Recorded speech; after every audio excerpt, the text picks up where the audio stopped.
नमस्कार दादा। आप देख रहे हैं बात मैं हूँ रिजवान अहमद सिद्दीकी। सियासत सियासत में आजकल नित नए अभियान छेड़े जाते हैं और अभियानों का विस्तार ये है कि वो लोक लुभावन है कि नहीं, लेकिन जनता के साथ उसे भरोसा जरूर है। कांग्रेस शुद्धिकरण अभियान चला है और जाहिर है जब इस तरह के अभियान चलाते हैं तो दूसरों पर ही निशाना साधा जाता है। अपनों के विमुख होने के बाद कांग्रेस इसका जिक्र करती रही है, लगातार इस पर बात करती रही है और अंततः कांग्रेस ने जो अभियान छेड़ा है उस पर बीजेपी ने तीखी प्रतिक्रिया दी। उन्होंने इसे प्रदेश का अपमान, जनता का अपमान और बहुत तरह की उपमाएं दी। तो चलिए, इन सब के बीच ये एक अभियान है जो शुरू हो गया है और सियासत में शुद्धिकरण, क्या तेरा क्या मेरा, इसको लेकर कई तरह की चर्चाएं बरसों से होती है। तो चलिए, यही हमारा आज का विषय, शुद्धिकरण पर रण। इस विषय पर हम चर्चा करें उससे पहले देखिए हमारी ये खास रिपोर्ट।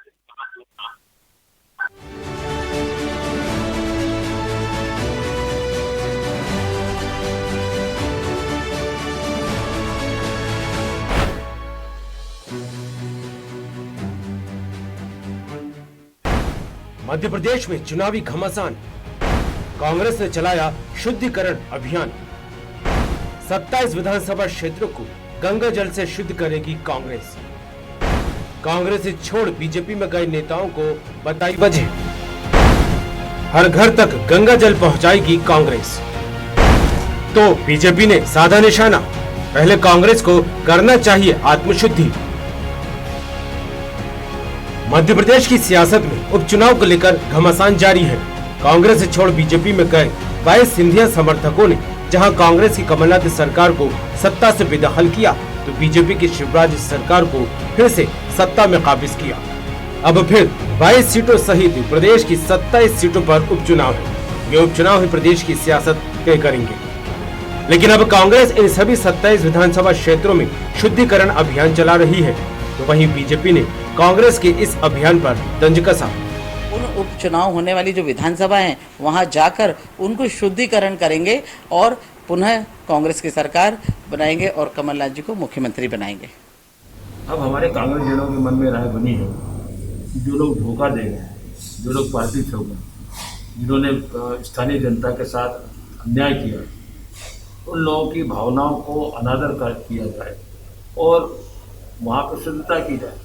तो कांग्रेस परिवार के कुछ साथियों ने इस अभियान को चलाया है और जिन सीटों पर जो लोग छोड़कर गए हैं उन सीटों को गंगा जल से शुद्ध करने का अभियान चालू किया है। अगर कांग्रेस पार्टी सही मुद्दों को उठाती है, सही मुद्दों पर हम अपना ध्यान केंद्रित करते हैं और धार्मिक मुद्दे से हटकर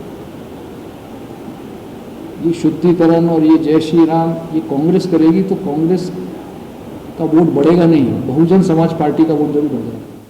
पहले ही शुद्धिकरण हो चुका है। उन्हें जो 24 सीटों की वो बात कर रहे हैं ना, मैंने आज अखबार के माध्यम से पढ़ा, तो उनमें अशुद्धिकरण कहाँ है?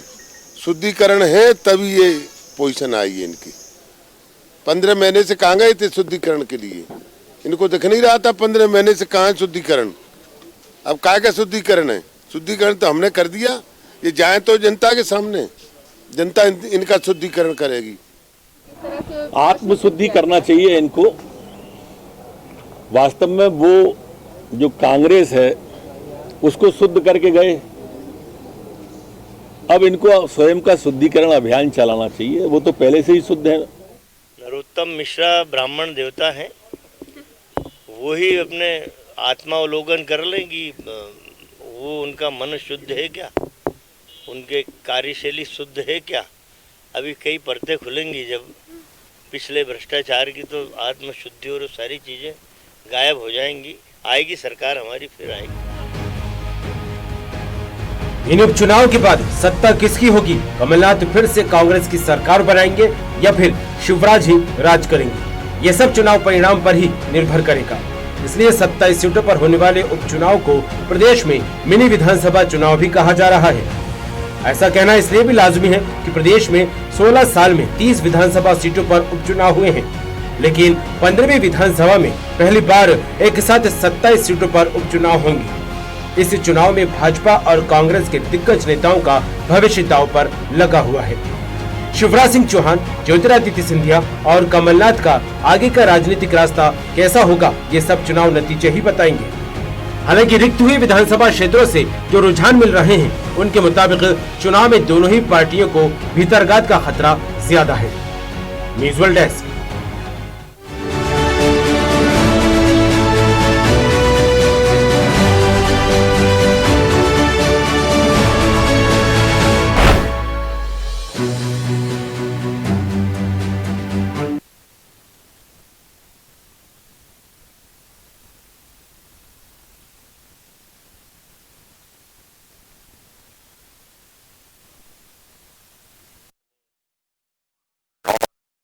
पराए ऐसे बहुत से लोग हैं जिन पर जिक्र हो रहा है और सियासत है, बाकायदा बोतल बंद पानी है, क्षेत्र में शुद्धिकरण किया जाएगा।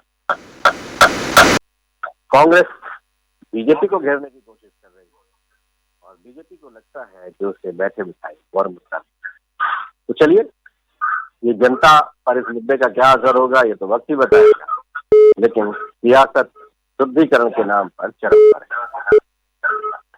इस विषय पर चर्चा करने के लिए हमारे साथ मौजूद है शंकर लाल तिवारी, वरिष्ठ भारतीय जनता पार्टी के नेता हैं, चौधरी राकेश सिंह चतुर्वेदी, पूर्व मंत्री हैं, कांग्रेस के वरिष्ठ नेता हैं, और वरिष्ठ पत्रकार जीत दीक्षित हैं। आप सभी का बहुत बहुत स्वागत है। चौधरी राकेश सिंह चतुर्वेदी, ये क्या शुद्धिकरण है? बीच में भी एक बार महाराज ने भी कहीं शुद्धिकरण करवा दिया था। एक विधायक किसी अस्पताल में किसी उद्घाटन के लिए चले गए थे, वहां भी शुद्धिकरण हुआ था और सियासत में बड़ा बवाल हुआ था। लेकिन ये शुद्धिकरण का जो सियासत में नया चलन हो गया, मन कर्म वचन से शुद्ध होना है या क्षेत्र में पानी छिड़क छिड़क कर शुद्ध होना है, और ये सियासत का कौन सा रंग?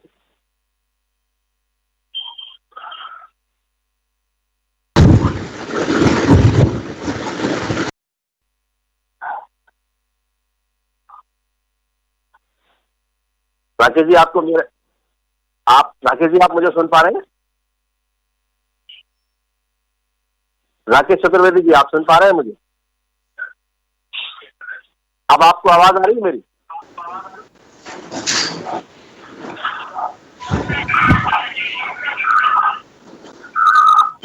राकेश जी, ये अभियान क्या है? ये कैसा शुद्धिकरण है?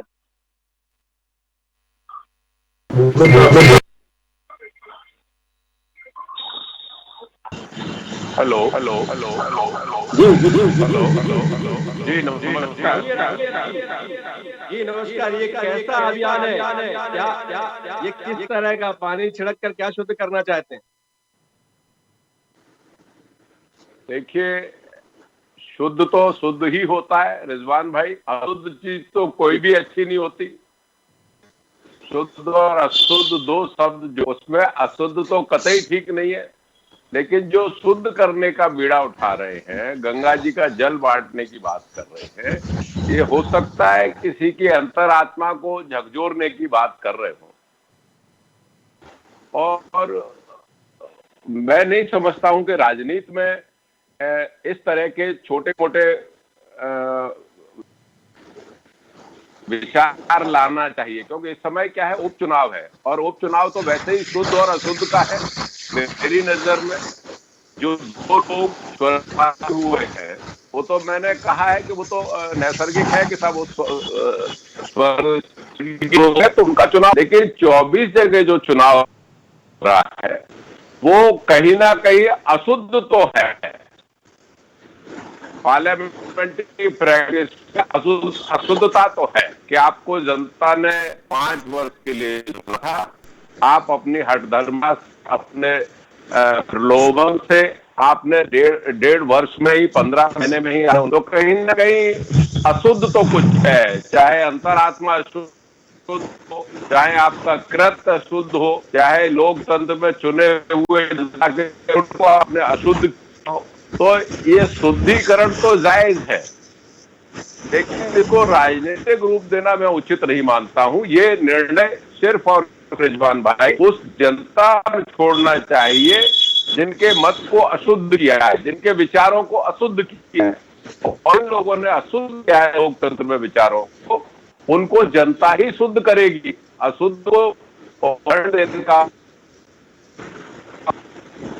राजनीतिक दल का नहीं होना चाहिए कि हम शुद्ध करें कि अशुद्ध करें। इस चुनाव में तो शुद्ध करने का काम और अशुद्ध की दंड देने का काम जनता करेगी। जनता इस बात पे बहुत से नजर रखे है कि ये 24 चुनाव रोज एक एक एमएलए का इस्तीफा एक हास्य और परिहास का केंद्र बन गया है मध्य प्रदेश पूरे देश में।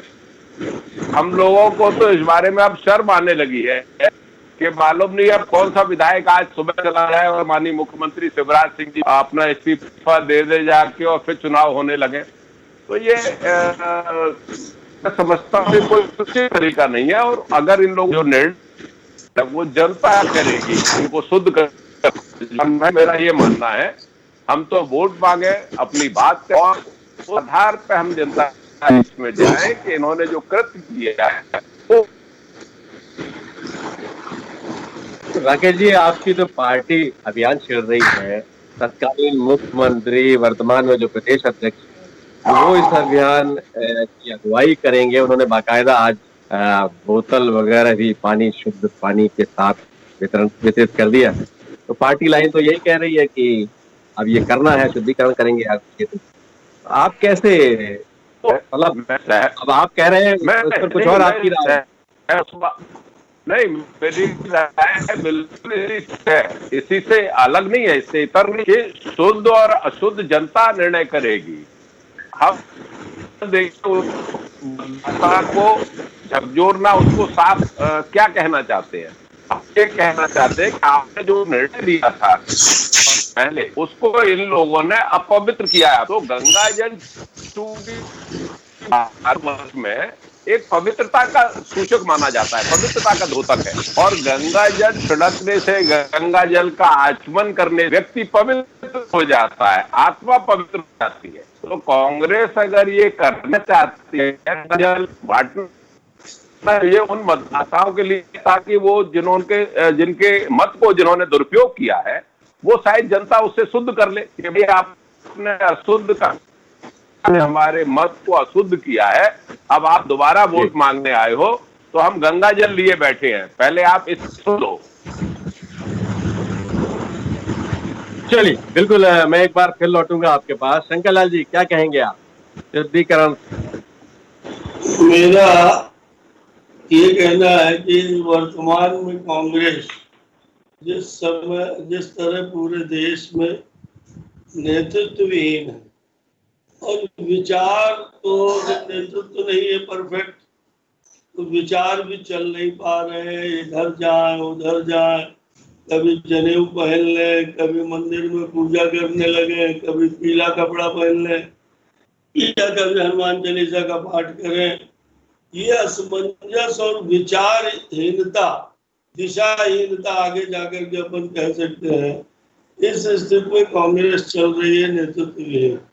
और इस स्थिति में वो चंबल और ग्वालियर संभाग के और प्रदेश के उपचुनावों के तारतम्य में है, और तो उसके पास कोई मुद्दा भी नहीं, और जब मुद्दा भी नहीं है वो, तो इसी तरह की ये नौटंकियां, गंगा जल, अब आप बार बार कह रहे हो भाईजान कि पानी लेकर के, अब ये राकेश जी स्पष्ट कर देते कि पानी लेके जा रहे हैं ये लोग कि गंगा जल सही में लेके जा रहे हैं, या गंगा जल लेकर जा रहे हैं, और शुद्धिकरण तो गंगा जल से ही होगा ना, गंगा जल लेके जा रहे हैं। और मेरा कुल कहना इतना है, मानो तो मैं गंगा माँ हूँ, न मानो तो बहता पानी। के आधार पर चुनाव लड़ने की जमीन वहां मिल नहीं रही, और जनता जो है जैसा कि कह रहे हैं शुद्ध अशुद्ध कर देंगे, अशुद्ध शुद्ध कर देंगे, जनता को इन बड़ी बड़ी बातों से कोई लेना देना जो हम लोगों को समझ में आया कार्यकर्ता के नाते नहीं रहता। जनता चाहती है कि भोपाल में, राजधानी में एक अच्छी मजबूत सरकार चले, जो जनहित के निर्णय ले, जनता का राजकाज ठीक से चले। पिछले 15 महीने से इस प्रदेश के अंदर ऊहापोह की स्थिति, आज सरकार चली जाएगी, कल सरकार गिरा देंगे, परसों गिर जाएगी, यह स्थिति पूरी ऊहापोह की 15 महीने रही। और इसलिए मेरा तो सोच ये है कि चुनाव इन मुद्दों पर भी हो सकते हैं कि जो सरकार बनी है वो स्थिर रहे और पूरा कार्यकाल करे। मैं दूसरा ये कहना चाहता हूँ कि कांग्रेस के पास क्या चाहती है कांग्रेस कह रही है हम सरकार में लौट के आएंगे। सच ये है, राकेश जी बैठे हैं, उनके सामने मैं ग्वालियर चंबल के बारे में बोलूं तो छोटे मुंह बड़ी बात होगी, और सच ये है कि महल ही वहां कांग्रेस थी। मैं राकेश जी को छोड़ रहा हूँ उस सूची से, वो स्वयं नेता थे, अपनी मेहनत के थे, अपनी मशक्कत थे, पर वो अधिकतम कांग्रेस वहां जो जानी जाती थी महल के कारण। आज महल जब वहां आ गई है तो तुम गंगा जल छिड़को और चाहे जो करो, इससे सबसे कुछ नहीं होने वाला है। गंगा जल छिड़को अभियान से कांग्रेस सिर्फ अपनी विचारहीनता, नेतृत्वहीनता, और जैसा कि राकेश जी ने भी कहा है, वो कांग्रेस के प्रमुख नेता है वरिष्ठ, उन्होंने फिर भी कहा है कि इस तरह के कामों का कोई बहुत मतलब है नहीं, शुद्ध अशुद्ध जिनको करना है वो जनता कर देगी। और मेरा अपना सोच है कि राकेश जी ठीक कह रहे हैं, ये गंगा जल की सीसी लेके, कनेक्शन लेकर के, नल के पानी के गंगा जल के नाम पर और गांव-गांव में छिड़केंगे, यह प्रदर्शन कम से कम कांग्रेस के इतिहास में तो अपने आप में एक अजीबोगरीब घटना के रूप में लिखी जाएगी। और इस समय बहुत हृदय परिवर्तन कांग्रेस का हुआ है, राम जन्मभूमि का उसने समर्थन कर दिया है, और इसलिए अब देखिए इब्तिदाए इश्क है, रोता है क्या, और ये कुछ न कुछ उल्टा सीधा इसी तरह होता है। जब जब चुनाव होता है इसलिए रोता है क्या, ये गंगा जल बांटेंगे, इनके पास मुद्दे हैं नहीं, इनके पास चेहरा है नहीं, चेहरा ये ज्योतिरादित्य के नाम पर खो चुके हैं। कमलनाथ जी को छिंदवाड़ा के अलावा जब मुख्यमंत्री नहीं थे तब भी, और 15 महीने मुख्यमंत्री रहते हुए भी छिंदवाड़ा के अलावा कहीं कोई कुछ करने का अवसर नहीं मिला, उन्हें कोई जानता नहीं। और दिग्विजय सिंह तो लगे हैं एकदम पूरी तरीके से पटाक्षेप करने में कि अभी ये जो कमलनाथ जी के पास अध्यक्षी बची है वो भी उनकी न रह जाए, और इसलिए जमीन में काम करने के बजाय कांग्रेस को वहां जाके खड़ा करने के बजाय, आप उसे क्या मान रहे हैं, ढूंढने के बजाय, प्रत्याशी नहीं मिल रहे, प्रत्याशी नहीं मिल रहे, प्रत्याशी ढूंढने के बजाय अगर अखबार में छपना है गंगा जल बांटना है, लाल जी आपको मेरी आवाज आ रही है, देश में बहुत गंगा जल बांटा, बहुत पानी बह चुका है, कांग्रेस भी बहुत किनारे लग चुकी है। लाल तिवारी आप मुझे सुन पा रहे हैं, आप मुझे सुन पा रहे हैं जी, तो आप उसे क्या मान रहे हैं, नल का पानी मान रहे हैं कि गंगा जल मान रहे हैं? मैं तो हर जल गंगा जल की तरह है, और सच्चाई ये है कि अगर गंगा जल की घोषणा नहीं है तो ये कहना चाहिए कि हम जल से शुद्धिकरण करेंगे, वो गंगा जल विसर्जित हो। मजाक करना था, इतनी गंभीर बात नहीं थी, उनका अपना सोच है कि हम जल छिड़क करके और शुद्ध अशुद्ध करेंगे। जल तो 27 लोगों ने कांग्रेस पर छिड़क दिया और वो चले आए, ये कोई डिक्टेटरशिप है देश में क्या? मैं दल बदल का समर्थन नहीं कर रहा हूँ, पर संविधान में व्यवस्था है कि चुना आदमी दल छोड़ करके अगर समूह के रूप में जाता है तो वो अपना दल वैचारिक कारणों से छोड़ सकता है, और उन्होंने सबने अपनी पीड़ाएं बताई है। और एक आदमी दो आदमी सरकार बनने के बाद भी कांग्रेस छोड़ रहे हैं। अभी भी राकेश जी ने मेरे कहा कि सुबह कौन है, शाम कौन है, कौन सब शिवराज जी मिला लेंगे। अंकल लाल जी अब गीत की बहुत देर से इंतजार कर रहे हैं, थोड़ा उनकी भी सुन लें। ये दीक्षित कैसे देख रहे हैं आप इन सारी चीजों को? सियासत में बहुत से दावे हैं, कांग्रेस वैसे पूरी तरह से एकमत भी नहीं है। लक्ष्मण सिंह का बयान आता है, चौधरी राकेश सिंह भी कहते हैं कि जनता शुद्ध अशुद्ध करेगी, और टिकाऊ बिकाऊ बहुत तरह के नारे पहले भी चलते रहे हैं, और वो जिनके बारे में इस तरह के अभियान है वो भी मुखर होकर कह रहे हैं शुद्ध तो सब हो गया है, शुद्ध अशुद्ध गंगा जल सब पवित्र कर देंगे। इस तरह के जो चीजें चल रही हैं इसको आप कैसे देखें? मैं इसको 3 नजरिए से कहूंगा। राकेश जी की मंद मंद मुस्कान जो है, चूंकि राकेश भाई साहब चूंकि मेरे पुराने मित्र हैं, परिचित हैं, बड़े भाई हैं, और मेरी उनकी मुस्कान बता देगी कि मैं सही बोल रहा हूँ। ये पाखंड की पराकाष्ठा है। पाखंड की पराकाष्ठा जनता जनार्दन के साथ नहीं होना चाहिए। कोई भी राजनीतिक दल हो, चाहे कांग्रेस हो चाहे भाजपा हो, आपको जनादेश दिया, जनादेश आप संभाल नहीं पाए, आप अपने घर को ही नहीं संभाल पाए। अब घर आपका बिखर गया तो आप आरोप प्रत्यारोप की राजनीति कर रहे हैं। आरोप प्रत्यारोप की राजनीति के साथ साथ अब आप जनता पर संदेह कर रहे हैं कि उसको शुद्ध करेंगे, कि जनता को शुद्ध करेंगे, कि क्षेत्र को शुद्ध करेंगे, कि वो जो आपके घर से गए उनको शुद्ध करेंगे। एक बात। दूसरी बात जो सबसे बड़ी बात है रिजवान भाई, कि गंगा आपके यहाँ इतनी पवित्र नदी है, शास्त्रों में कहा गया है, नर्मदा पुराण में कहा गया है, दोनों ही विद्वत जन बैठे हुए हैं, तिवारी जी हो चाहे राकेश जी हो, कि यहाँ माना गया है शास्त्रों में कि गंगा का स्नान और नर्मदा का दर्शन आदमी को उतार देता। तो आप तो नर्मदा जल छिड़कवाओ ना, आपने तो घर घर नर्मदा जल पहुंचवाया है। तो वैसी शुद्धिकरण है मध्य प्रदेश में। शुद्धिकरण मन का होना चाहिए, शुद्धिकरण कांग्रेस के अंदर होना चाहिए, शुद्धिकरण नेताओं के अंदर होना चाहिए। शुद्धिकरण होगा, आप जनता जनार्दन को शुद्धिकरण का मत बोलिए, जनता ने ही शुद्ध करके आपको जनादेश दिया था। तो इसलिए ये पाखंड नहीं करना चाहिए। देखिए, पाखंड की पराकाष्ठा करेंगे तो जनता जनार्दन आपको नुकसान देगी।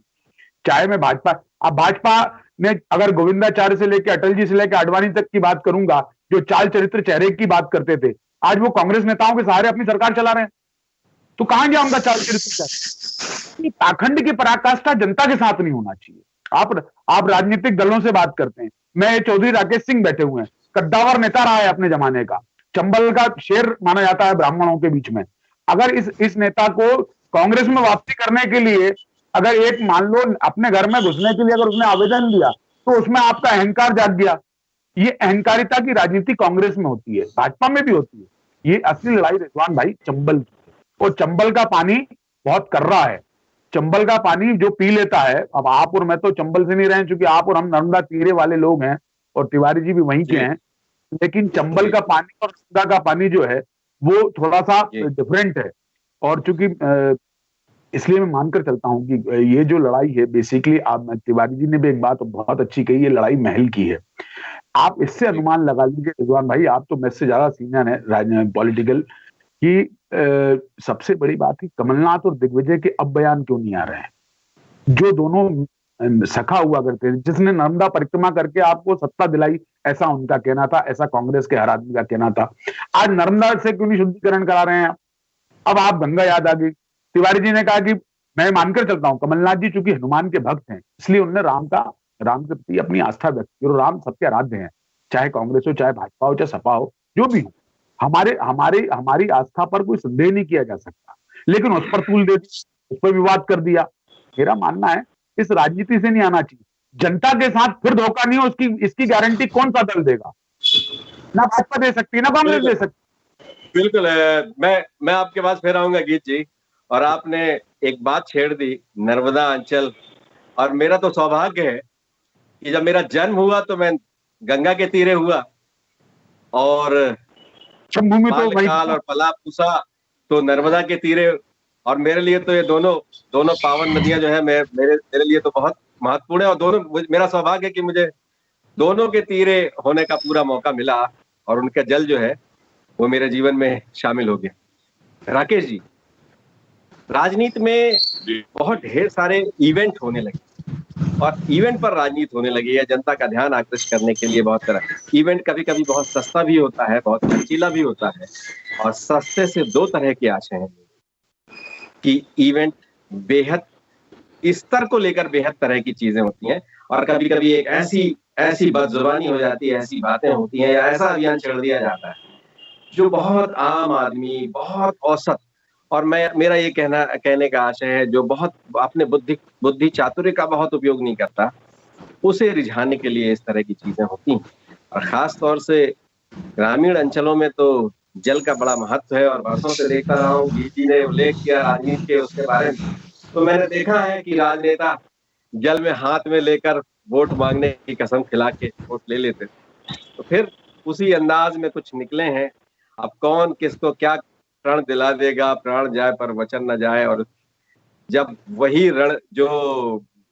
रणबांकुरे थे, जो रथी थे, वही छोड़कर भाग गए, तो कैसे बाकी युद्ध लड़ा जाएगा? इस शुद्ध के भरोसे युद्ध हो पाएगा? पहले तो मैं राकेश जी आपसे शंकर लाल तिवारी जी को धन्यवाद देता हूँ, और गीत भाई अच्छे लेखक हैं, उनको भी मैं बधाई देता हूँ। लेकिन मूल बात ये है कि गंगा जो रूप वो शुद्ध करने का है। गीत भाई ने कहा है कि नर्मदा के दर्शन मात्र से और गंगा में स्नान करने से आदमी पवित्र होता है। तो जब ये अशुद्ध का कार्यक्रम चल रहा है शुद्ध करने का, तो ये साफ बात जाहिर है कि जिन लोगों ने पार्टियां छोड़ी, किस वजह से छोड़ी, उनका जो कृत्य था वो क्या शुद्ध कृत्य था? आत्मा उनकी शुद्ध थी क्या? और जब अशुद्ध हुई और उसमें धन का कहीं ना कहीं आना जाना हुआ, क्योंकि अजय विश्नोई साहब ने शंकर लाल तिवारी जी बैठे समझे, उन्होंने कहा कि बीजेपी में एक हाथ से दे और दूसरे हाथ से ले। तो जो लेन देन हुआ है जिससे लोकतंत्र प्रभावित हुआ है, वो इस पावन धरा पे गंगा के अलावा दूसरा जल नहीं है जिससे शुद्ध किया जाए। और जहां तक स्तर की बात की है, तो इस देश ने कभी गौ माता के नाम पे, कभी गंगा जल के नाम पे, कभी राजमाता के नाम पे, कभी राम मंदिर के नाम पे, ये बरसों से हम देखते आ रहे हैं। इनका कोई लोग वजूद नहीं था, वो इसी पगडंडी से सत्ता तक पहुंच। तो अगर हम अशुद्ध लोगों को शुद्ध करने की बात गंगा से करते हैं, तो हम तो सनातनी है, हमारा तो विचार सनातनी है। मैं अगर का संरक्षण करूं तो इसमें भी हमारा नेतृत्व है। अगर मन लगाने का ये भाव, अगर पहले तो ये कहते थे कि मैं तुष्टीकरण की राजनीति करता हूं, जब कमल ने आगे बढ़ के राम मंदिर के लिए समर्थन किया और गंगा की पवित्रता को लेके वो लोगों के बीच में जाना चाहते हैं कि आप इन लोगों की आत्मा को शुद्ध करिए। जब वो बोल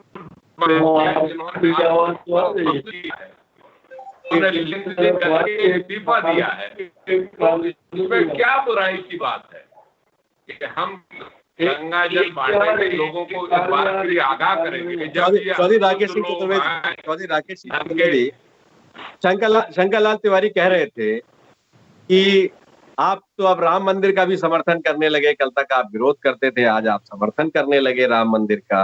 वो तो ये भी कह रहे हैं कि आप बदल। क्या कह रहे हैं? कांग्रेस ने विरोध कभी नहीं किया, और आदरणीय राजीव गांधी ने ही उसका दरवाजा, प्रथम कार्यक्रम जो हुआ था वो राजीव जी ने किया था। और श्रीमती इंदिरा गांधी एक ऐसी जो रुद्राक्षला पहनती थी, पूजा और मंदिरों में ढोक लगाती थी। तो कांग्रेस को सनातनियों से अलग नहीं किया जा सकता। कांग्रेस भाई आरएसएस के संघ प्रमुख अयोध्या मूर्ति पूजा में भगवान राम में गणेश जी की, शंकर जी की और राम दरबार की मूर्तियां लगे, और जिला प्रचारक हमारे हनुमान जी और शंकर जी के मंदिरों में जाया करे। ये दोहरी पद्धति लागू करती है बीजेपी और आरएसएस, वो अब नहीं चलेगी हिंदुओं के बीच में। इसलिए इनका शुद्धिकरण जरूरी है।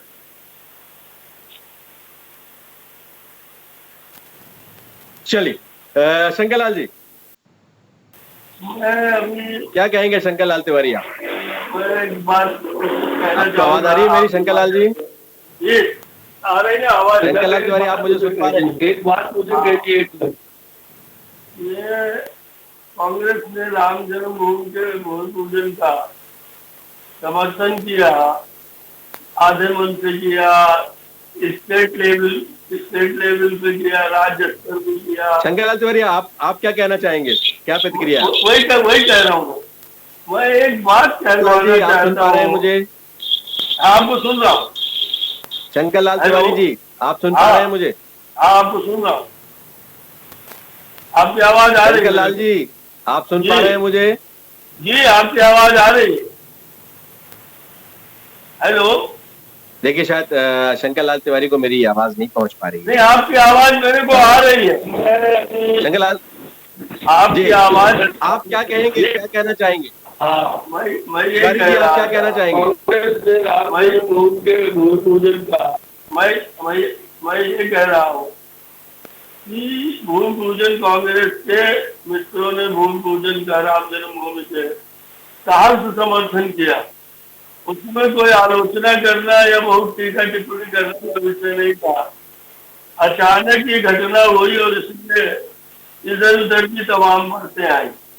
और मैं एक बात आदरणीय राकेश जी के माध्यम से, आपके माध्यम से और कमलनाथ जी के माध्यम से कहना चाहता हूँ कि क्या कांग्रेस का AICC दफ्तर, अखिल भारतीय कांग्रेस का ऑफिस, आप एक लाइन का ये पूरी बात कह लीजिए का एक प्रेस नोट ये कांग्रेस देने को तैयार है क्या कि बाबरी ढांचा देश के लिए कलंक था, वो देश के अंदर गुलामी का और आक्रांता द्वारा संस्कृत कर आघात का एक प्रतीक चिन्ह था।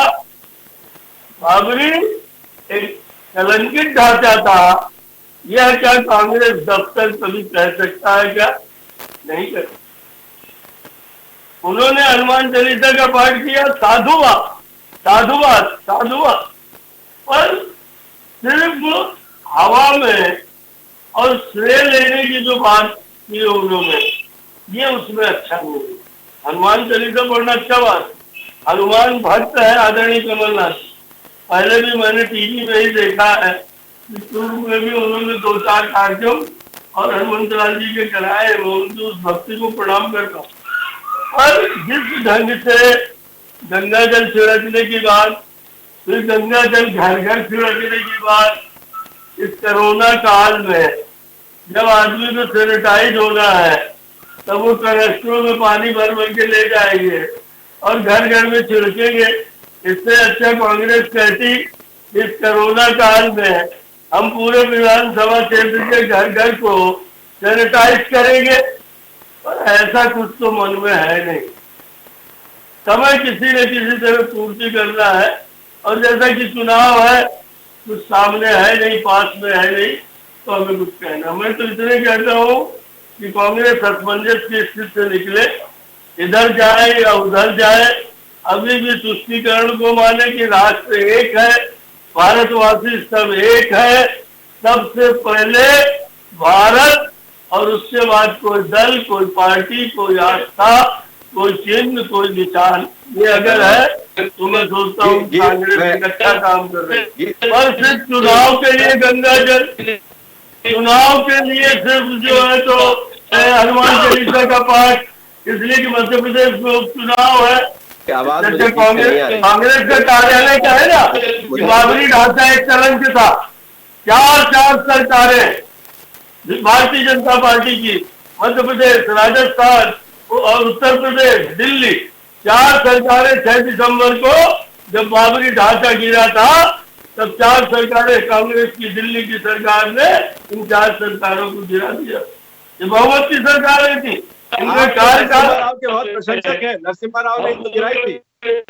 आप तो नरसिम्हा राव कांग्रेस अन्याय करती है, आप लोग कहते हैं नरसिम्हा राव के साथ अन्याय किया, उनकी अंत्येष्टि नहीं होने, और बहुत तरह की बातें आप आरोप लगाते रहे कांग्रेस को। नरसिम्हा राव ने गिराई थी सरकार, उस पर कुछ कहेंगे?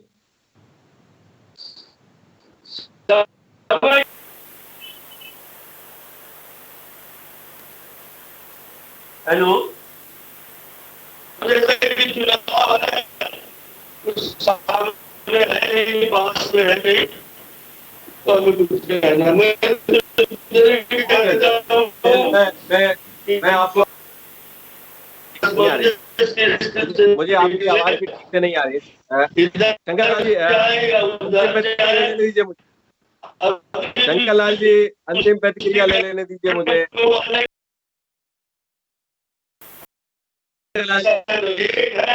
शंकर लाल जी अंतिम प्रतिक्रिया ले लीजिए मुझे। शंकर लाल तिवारी अब मुझे भी सुन ले। शंकर लाल जी थोड़ा मुझे भी सुन ले। चलिए क्या कहेंगे ये दीक्षित, अंतिम प्रतिक्रिया आपसे चाहूंगा, क्या कहेंगे आप? दोनों की बातें आपने सुनी, मैंने सुन ली। ये देखिए, आप भी जानते हैं रिजवान भाई, आप तो मुझसे बहुत, मैंने बार बार कहता हूं, आप मुझसे बहुत सीनियर हैं। ये राजनीतिक दलों के हथकंडे हैं। आप शुद्धिकरण करिए, शुद्धिकरण तो जनता करती है। किस नेता को चुनना है, किस नेता को नहीं चुनना है, ये वो जनता तय करती है। राजनीतिक दलों या नेताओं या बड़े नेताओं का तो काम है कि वह अपनी जनता को, जनार्दन को कैसे संतुष्ट रख पाएगा। मैं बार बार एक प्रश्न उठाता हूं कि आपके भाजपा में जाने से, और अगर मेरे घर को नहीं संभाल पाया तो इसका अफसोस ज्यादा होना चाहिए कि इसके बीच में, जनता के बीच में जाना चाहिए। ठीक है, जनता के बीच में जाना चाहिए कि सब मेरे घर से वो चला गया, अब आप इसको दोबारा मेरे घर में मत आने दो। ये सब बातें नहीं ठीक है। ये क्या है, वर्चस्व की लड़ाइयां हैं। आपको पद नहीं मिला तो आप घर छोड़ के चले गए। तो मुझे नहीं लगता कि इसी पाखंड नहीं होना चाहिए, क्योंकि जनता आपको जनादेश 5 साल में एक बार देती है। उस कम से कम उस एक मत की कीमत तो समझिए आप। अगर उस अगर मत की कीमत नहीं है तो जनता आप पर दोबारा विश्वास करेगी, इसका मुझे संदेह है। और ये तय करेगा भविष्य और आने वाला भविष्य रिजवान भाई, कि कांग्रेस चाहे भाजपा के नेता आखिर जनता को कितना विश्वास दिला पाएंगे कि इस मध्य प्रदेश में मध्यावधि चुनाव नहीं होंगे। बिल्कुल, तो बहुत महत्वपूर्ण है। और सारी चर्चाओं में, सारी जब सनातन परंपराओं की चीजें होती हैं तो सियासत बहुत तेज हो जाती है। कांग्रेस जब ऐसा कोई कदम उठाती है तो बीजेपी उसका मखौल उड़ाती है, और कांग्रेस बीजेपी को कहती है कि ये तो सांप्रदायिकता, धार्मिक आधार पर बहुत ढेर सारी चीजें करते हैं, और हम ऐसा नहीं करते, हम तो सबको साथ में लेके चलने की बात करते हैं। बीजेपी का नारा ही है सबका साथ सबका विकास, और इन सब के बीच, आरोप प्रत्यारोप के बीच, जनता क्या करने वाली है ये तो अभी तय नहीं है। आने वाले वक्त में वो तय भी करेगी।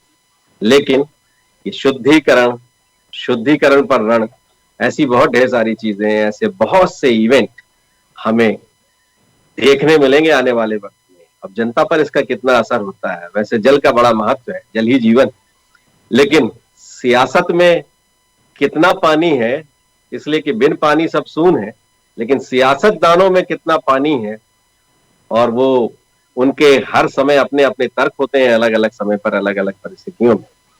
तो देखिए ये पानी, इसका रंग कैसा होगा, ये क्या असर दिखाएगा, और कौन कितना पानीदार है, ये तो जनता ही बताएगी। हमारे इस कार्यक्रम में बस इतना ही।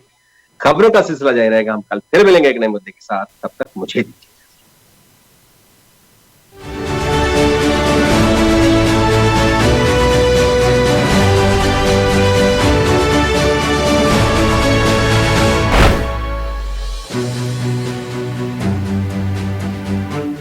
इस कार्यक्रम के प्रायोजक थे रूप मंत्र आयुर्वेदिक फेस क्रीम। ये कोई कॉस्मेटिक नहीं, आयुर्वेदिक औषधि है।